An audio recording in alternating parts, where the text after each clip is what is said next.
Hi everyone, welcome back. My name is Dr. Amna Husain, board certified pediatrician, board certified lactation consultant, and mom. I've had so many questions about what I'm packing in my hospital bag, so let's get started and I'll take you through it.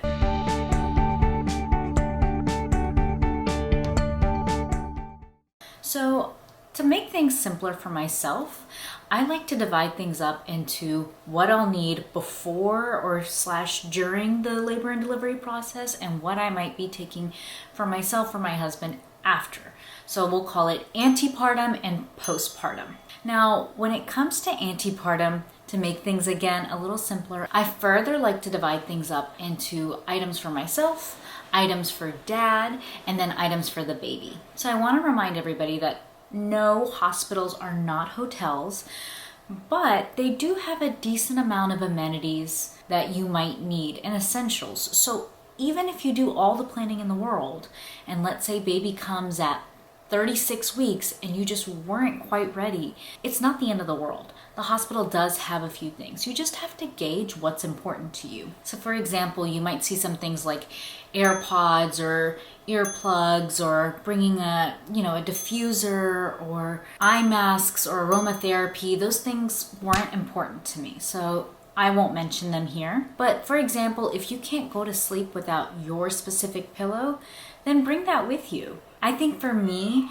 after working in hospitals, I kind of just didn't want to take my personal items that I am really comfortable with and want to bring back with me to the hospital. Not if I could help it. So that means no pillow from home for me, no fancy laboring gown. Again, you might see some of these things on lists, but in my opinion, birth is messy. I'm totally fine with a hospital gown that you can just use and discard and leave there. A few things for certain I wanted to bring with me. A few toiletry items. Face wash, toothbrush, toothpaste, and they do have toothbrushes and toothpastes at the hospital. I just was gonna bring my own. I also wanted to make sure I brought just a little bit of makeup, just something to make you feel good, especially if you're gonna be taking pictures. I don't think you necessarily have to worry about bringing ice packs from home or heating packs from home during the labor and delivery process. We have a lot of those things in the hospital for patients. You might want to focus on things that may occupy you during the laboring process. So for example, books or audiobooks, movies, DVDs, things like that. Maybe even your laptop. I remember with my daughter, we had this plan to watch The Office and it just never happened because I had no desire to watch TV while I was going through contractions, and then after I got my epidural, I just slept. Another really important thing you don't need to think about bringing for the antepartum period is your medications. We have medications in the hospital. You don't need to bring your medicines from home. When you come into the hospital, we'll ask you what medicines you're on. We'll order them from the pharmacy. We'll make sure that you get them at the appropriate time. All right, now let's talk about things for dad. So here's where I like to kind of stick some of our gadgets or our tech stuff or our practical legal stuff that we wanted to take with us. So we're talking phone chargers, laptops, laptop chargers, insurance cards, IDs, all those important things that you may not want to forget if you're going to the hospital. Of course, dad is also going to likely need some pajamas, some comfortable shoes as well, because he'll be there with you too during the laboring process. Speaking of shoes, this is an important time where I think it's a good idea to invest in a cheap pair of flip-flops. You may not be walking around if you have, let's say, an epidural, but if you are walking and pacing down the hallway or postpartum, walking around your hospital room, I think a good cheap pair of flip-flops is okay to invest in that you can just toss out before you come home from the hospital. That's just something I think is definitely worth thinking about. And don't forget snacks. And yes, of course, there's a cafeteria in almost every hospital, but you might want to have your own snacks, especially if they do allow you to eat during the labor and delivery process. So maybe you want to bring some nuts, granola bars, anything you'd like that's your favorite snack, would make you feel good during the process, and something that your partner could also snack on, because you may be there for a couple of hours to days waiting for baby to arrive. So now let's move on to the postpartum period. You might have seen lists about what to bring from home for your perineal area if you've had a vaginal delivery or for C-section recovery, but I want you to know hospitals are equipped We're hospitals at the end of the day. And the labor and delivery unit, the mother baby unit, this is what they do. So when it comes to things like those nice fancy disposable underwears or ice packs for your perineal area or a peri-wash bottle, those kinds of items, they will be in the hospital. You don't necessarily have to pack them and bring in your hospital bag at all. And one thing I also want to point out is the nurses on the mother baby unit are fantastic. They are very helpful in guiding you, telling you what is normal, and also if you have a question, answering it in a very judgment-free way. That's just been my experience both professionally as a pediatrician who's rounded on the mother baby unit, but also as a patient, somebody who's also gone through the delivery process and had a lot of questions postpartum. Now, one thing I did bring was a pair of pajamas.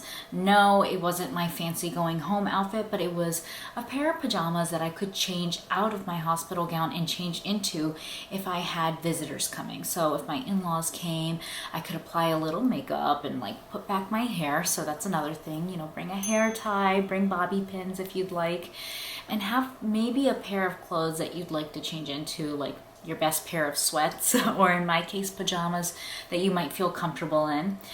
You don't necessarily have to, and honestly with COVID going on, you may not even have any visitors visiting. So just something to think about.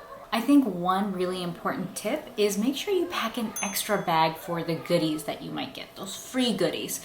So like I said, the mother baby unit is fantastic and they do try to help mothers out. So they'll probably send you home with not just a peri-wash bottle, but a few of those perineal ice packs and some of the disposable underwears and maybe some witch hazel pads. And so maybe you didn't plan to bring home all of these items, and it's not a big deal. They also have bags in the hospital and you can definitely stuff them all in and just take that home. I did that with my first, but if I could go back and plan it a little better, maybe I'd bring another bag so that I could stuff any goodies or any samples from the hospital into that bag and be able to know that, okay, these are the items we brought home from the hospital, and kind of keep track of them that way. Last category, things for the baby. So this is the exciting part, and of course this is only going to come into use in the postpartum period. You for sure don't have to bring diapers. Please don't bother bringing diapers. On the hospital units, we do have diapers. We have all different sizes of diapers, so you don't have to worry about bringing your own baby's diapers in. You also probably don't need to worry about things like nail clippers or emery boards, brushes. Those really aren't important in the first few days postpartum. And we do have items to, of course, wash baby if you do choose to give baby a bath while you're in the hospital. Now, things I do think that are helpful to have is if you want to use a specific wash on the baby, maybe bring your own baby wash if that's something that the hospital allows. Definitely you're going to want to bring a going home outfit for the baby. When they're in the hospital, we have them in this, it almost looks like a straitjacket, but it's a little onesie that we have them in. And we have so many of these. So again, even if you didn't plan to have a going home outfit, then just know that we do have clothes for newborns in the hospital. Other things that we have for baby besides those swaddle shirts are hats, and then of course breastfeeding supplies. Speaking of breastfeeding, you absolutely do not need to bring your breast milk pump to the hospital. We have hospital grade pumps actually on the mother baby units, which are much more efficient than your typical pump that you might get at home. So you don't really have to bring your breast pump. You might consider bringing something like a Haka or an LV Curve, something that catches passive letdown if you do end up having your milk come in and you're getting a leaky breast on the other side. You don't have to. Again, we could always provide you with a cup to catch that extra fall, or you might even just put like a nursing pad there. It really is up to you. And one thing to consider is, honestly, if this is your first baby, your milk may not come in during your hospital stay because it can take new moms about 3 to 5 days to see their milk come in. Other items that you definitely don't have to think about. Nipple cream. So we actually have Aquaphor or petroleum jelly like Vaseline in the hospital. So if you are dealing with cracked nipples, you do have some sort of barrier cream to help you there. And you don't really need to bring your nursing pillow like a boppy. Some women find it very helpful, but there's so many pillows in the hospital, so you can definitely just kind of like create your own pillow nest while trying to get a good hold with the baby in the first few days. Now let's talk about the type of bag.